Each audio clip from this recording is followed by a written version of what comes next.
പടം super, കണ്ടുകൊണ്ടിരിക്കാനൊക്കെ super. ഒരു പക്ഷേ ഇതിലും വധം പടങ്ങൾ കാണും. ഞാൻ കണ്ടിട്ടുള്ളതിൽ ഏറ്റവും വലിയ വധം പടം ഇതാണ് കേട്ടോ. ഡയറക്ടർ നല്ല ബ്രില്യൻ്റ് ആണ്. കാരണം ഉറങ്ങാതിരിക്കാൻ വേണ്ടി BGM ഇങ്ങനെ സെക്കൻഡ് പാർട്ട് എടുക്കാൻ നിർമ്മാതാവ് ഉണ്ടെങ്കിൽ എടുക്കും. ഇതെങ്ങനെ തീർന്നു കിട്ടിയാൽ മതി എന്ന് പറഞ്ഞ രീതിക്കാണ് നിന്നത്. വയലൻസ് വെട്ടും, മാഫിയ വെട്ട്, വയലൻസ് പടം സൂപ്പർ, കണ്ടുകൊണ്ടിരിക്കാനൊക്കെ സൂപ്പർ. വേറെ പ്രത്യേകിച്ച് ഒന്നുമില്ല, കുറച്ച് ആക്ഷനാണ്. ഒരു ത്രില്ലറാണ്. അപ്പോൾ ഒരു വളരെ വയലൻ്റ് ആയിട്ടുള്ളൊരു പടമാണ്. അപ്പോൾ അത് രസമായിട്ട് തന്നെ ചെയ്തിട്ടുണ്ട്. ഫുൾ ഓൺ ഒരു ഒരു ഒരു ഒരു വയലൻ്റ് ആയിട്ടുള്ളൊരു പടമാണ്. രസമായിട്ട് വന്നിട്ടുണ്ട്. ആ ഒരു ജോണർ ഇഷ്ടപ്പെടുന്നവർക്ക് ഇഷ്ടപ്പെടും. എല്ലാവരുടെ പെർഫോമൻസ് വന്നിട്ടുണ്ട്. ദിവ്യപിള്ളയായാലും ചന്തുനാഥായാലും എല്ലാവരുടെ പെർഫോമൻസ് ഒക്കെ നല്ല രസമായിട്ട് വന്നിട്ടുണ്ട്. അതൊരുമാതിരി പോകണം, എനിക്കൊന്നും മനസ്സിലായില്ല. ഞാൻ കുറച്ച് കിടന്ന് ഉറങ്ങിയല്ലോ. കൊല്ലൂലാണ്. ഞാൻ 2 ദിവസം കൂടി പോവും. പടം ഇല്ല, കഥയില്ല, ഒരേ വെട്ടും കുത്തുമൊക്കെ കാണിക്കുന്നു. ഈ പടം ആരും പറഞ്ഞാണില്ല. ഒന്നും കൊള്ളൂല, കഥയേ ഇല്ല. ഏത് ഈ പടം സെക്കൻഡ് പാർട്ട് എടുക്കാൻ നിർമ്മാതാവ് ഉണ്ടെങ്കിൽ എടുക്കും. പടം കൊള്ളൂല. എല്ലാ പടത്തിലുണ്ടായവരെല്ലാം ഇൻട്രോലിന് ഇറങ്ങിപ്പോയി. ഞാൻ ഒരു 4-5 പേരെ ഉണ്ടല്ലോ, കുറേ സ്കൂൾ പിള്ളേരൊക്കെ വന്നു. അവരെല്ലാം ഇൻട്രോലിൽ നോക്കിയപ്പോൾ ആരെയും കണ്ടില്ല. പടം കുഴപ്പമില്ല ബ്രോ. സിനിമ അന്ധകാരമാണ് കണ്ടത്. അന്ധകാര കൊള്ളത്തില്ല ബ്രോ. ഒരുമാതിരി ഒരു കാര്യം തന്നെ മൊത്തം തീരം വരെയും, അതുപോലെ BGM ആയതിൻ്റെ ഒരേ BGM. പടം കൊള്ളത്തില്ല. അത്ര കണ്ടോണ്ടിരിക്കാനും അത്ര വലിയ കഥയായിട്ടൊന്നുമില്ല. ഒരു കൊലപാതകം തന്നെ കാണിച്ചു ശ്രമിക്കും. പടം വന്നിട്ട് ഭയങ്കര ശോകമാണ്. ഫസ്റ്റ് ഹാഫ് സെക്കൻഡ് ഹാഫ് ഒരേപോലെ ബോറാണ്.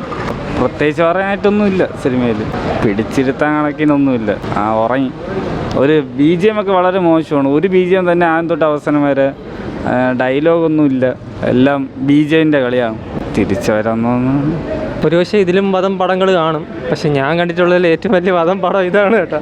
കാരണം എന്ന് വെച്ചാൽ കഥയില്ല, ഉറങ്ങണമെന്നുണ്ട്, അത് ലാഗുമാണ്. ലാഗിൽ എന്താണെന്ന് വെച്ചാൽ കൊല്ലുന്നത് ആസ്വദിക്കുന്ന ഒരു സിനിമ ഞാൻ ജീവിതത്തിൽ ആദ്യമായിട്ട് കാണുന്നത്. അത് മാത്രമല്ല, ഞാൻ ഒരു കോമഡി ആയിട്ട് പറയുകയാണെങ്കിൽ ചതിക്കാത്ത ചന്തു സിനിമ കണ്ടിട്ടുണ്ട്.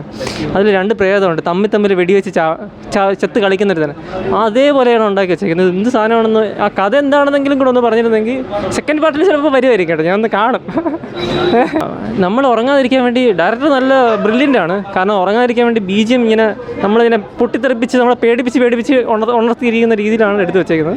നമ്മളൊരു അന്ധകനായി മാറുന്ന പടമെന്ന് പറയാം അന്ധകാരെക്കുറിച്ച്. അല്ല വേറെ പ്രത്യേകിച്ച് ഒന്നുമില്ല. സ്റ്റോറി എന്ന് പറഞ്ഞാൽ എന്തൊക്കെയോ ചെയ്ത് കൂട്ടി വെച്ചിരിക്കുന്നു. ആൾക്കാരിന് എന്താ പറയുക, മടിപ്പിക്കുന്ന രീതിക്കാണ് സാധനം ചെയ്ത് വെച്ചിരിക്കണം. പിന്നെ ഉറങ്ങാതിരിക്കാൻ വേണ്ടി BGM കുറച്ച് കൂട്ടിയിട്ടിട്ടുണ്ട്. അതുകൊണ്ട് ഉറക്കം വരാതിരിക്കുക. ഇടയ്ക്കിടയ്ക്ക് അങ്ങനെ ദിവ്യപിള്ള ചന്തുനാഥ് എന്തിനാണ് ഇങ്ങനത്തെ ഒരു പ്രോജക്റ്റ് ചെയ്തെന്ന് ഞാൻ ആലോചിച്ച് പോകണം. കാരണം അങ്ങേര് അത്യാവശ്യം ക്വാളിറ്റിയുള്ള പ്രോജക്റ്റുകളാണ് ചെയ്തുകൊണ്ടിരുന്നത്. ഇത് അങ്ങേര് ചെയ്തതിൽ വെച്ച് ഏറ്റവും വേസ്റ്റ് ആയിട്ടുള്ള പ്രോജക്റ്റ് എന്ന് പറയാം. ചിലതൊക്കെ പ്രതീക്ഷയാണ് ഈ പടത്തിന് കയറിയത്. അത്യാവശ്യം കൊള്ളായിരിക്കും എന്നുള്ള ട്രെയിലൊന്നും കണ്ടില്ല. പക്ഷേ എന്തൊക്കെയല്ല മൊത്തം പോരായ്മയാണ് പടം കംപ്ലീറ്റ്. എന്നിട്ട് അതിൻ്റെ അകത്തൂടെ സെക്കൻഡ് പാർട്ടും കൂടെ എടുത്ത് വെച്ചിരിക്കണം. ഇതേ ആൾക്കാർക്ക് കണ്ട് തീർക്കാൻ പറ്റില്ല. ഇതെങ്ങനെ തീർന്നു കിട്ടിയാൽ മതി എന്ന് പറഞ്ഞ രീതിക്കാണ് നിന്നത്. ടോട്ടലി കയ്യിൽ നിന്ന് പോയി സംഭവം. അല്ല വേറെ പ്രത്യേകിച്ച് പറയാനൊന്നുമില്ല. പൈസ എടുത്ത് കാണേണ്ട വർക്കൊന്നും അല്ല ഇത്. നഷ്ടമാണ്. ഇതിന് പ്രൊഡ്യൂസറിൻ്റെ കാര്യം ആലോചിക്കുമ്പോഴാണ് ഇപ്പോഴും വിഷമം. എന്തിനീ പ്രോജക്റ്റ് എടുത്തു? ഈ ഡയറക്ടർ എങ്ങനെയാണ് പുള്ളിക്കാരനെ കൺവിൻസ് ചെയ്ത് ഈ ഒരു പ്രോജക്റ്റിൽ കൊണ്ട് എത്തിച്ചത്? ഇതൊക്കെ ഡൗട്ടാണ്. ഇതെങ്ങനെ ചുമത്തട്ടി ഇങ്ങനെ വേണ്ട. ഇങ്ങനത്തെ പടങ്ങളെല്ലാം ചെയ്ത് മനുഷ്യനെ ഒരു പരുവാക്കി തരും. അത് ആ രീതിയാണ് ആ തിയേറ്ററിൻ്റെ അകത്ത് ഇരുന്നത്. വേറെ ഒന്നുമില്ല. പടത്തിൻ്റെ അകത്ത് ഒന്നും പറയില്ല. കളി ഉദ്ദേശിച്ച് തന്നെയാണ് സത്യം പറഞ്ഞാൽ അവന്മാർ ഇറക്കിയെന്നാണ്. പക്ഷേ അതിൻ്റെ അകത്തൊരു കളിയും കണ്ടില്ല. പക്ഷേ ആൾക്കാരെ ഒന്ന് പറ്റിക്കാൻ വേണ്ടി ട്രെയിലറിൽ കുറച്ച് ഇതൊക്കെ ഇട്ടിട്ടുണ്ട്. പക്ഷേ പടത്തിൻ്റെ അകത്തൊന്നുമില്ല. വയലൻസാണ് കൂടുതൽ. സർട്ടിഫിക്കറ്റാണ് പടം. പക്ഷേ വേറെ തുണ്ട് സീനൊന്നും അല്ല. കംപ്ലീറ്റ് വയലൻസാണ്. അടി ഇടി വെട്ടി കുത്തു പോലത്തെ സംഭവം പോലെ. ഇത് പക്ഷേ ഫീമെയിൽ ഓറിയൻറ്റഡ് സബ്ജക്റ്റാണ്. പ്രത്യേകിച്ചൊന്നും ഇല്ല പറയാൻ. വേറെ ഒന്നുമില്ല. എനിക്കൊന്നും മനസ്സിലായില്ല. ഇനി സെക്കൻഡിലായിരിക്കും അവർ ഇതാക്കാൻ പോകണമെന്ന് തോന്നുന്നു. പക്ഷേ എനിക്ക് ഇത് ഫസ്റ്റ് കണ്ടിട്ടേ ദഹിക്കുന്നില്ല. പിന്നെ സെക്കൻഡ് എങ്ങനെയായിരിക്കും?